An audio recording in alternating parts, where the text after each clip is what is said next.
It's hard to imagine a community without art, music, and literature. The Odessa Arts Cultural Grant will bring renowned scholars, musicians, and artists to Odessa to share their professional work with the community.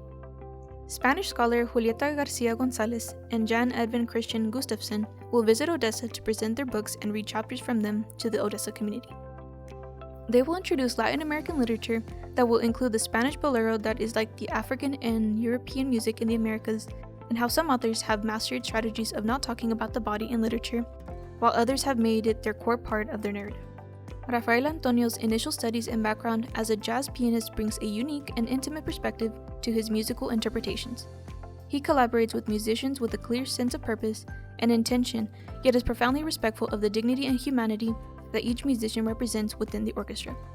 Phrased in detail, emotive, energetic, and purposeful. These are the characteristics that make Rafael so compelling on the podium. The Nancy 5 Cardozi Gallery will host 5 exhibitions that will include 2 student exhibitions. The international competition will be the 31st iteration of the Texas Photographic Society's open-themed exhibition for international artists at all levels internationally. Jury selection is currently being finalized.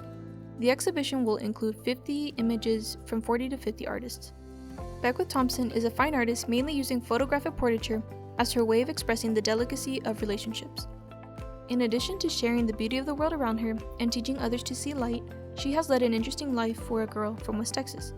Steve Goff was a professor and program head of photography. He has taught at Odessa College since 1984. Steve volunteers his photographic services for Home Hospice in Odessa.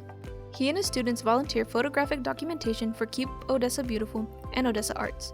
For more than 20 years, Steve has been a member of the board of directors of the Texas Photographic Society and currently serves as TPS president and is also on the board of directors of Odessa Arts. These exhibitions will be open to the public and include gallery talks and discussions between artists, students, and the local community. Pots and Prints is a mobile studio that takes the visual arts to schools and art centers in Odessa. The studio was featured in the 2017 Washington Post magazine as one of the 4 most successful art initiatives in the country. The studio works with K-12 students and teachers and adults of all ages. The studio has visited over 50 schools in the West Texas region and has worked with over 10,000 participants. The Pots and Prints events are free to the public. Ramon Leana is an artist from Presidio and will work with Pots and Prints. In 2022, the university used Odessa hotels for 519 overnight stays and partnered with the Marriott and MC Elegante to have pop-up exhibitions in their common areas. The information and free tickets to events at UTPB were placed at the hotel front desk to be given to their guests. These activities are made possible by the Hotel Occupancy Tax and Odessa Arts. Thank you for considering our application and providing the needed support for 2024.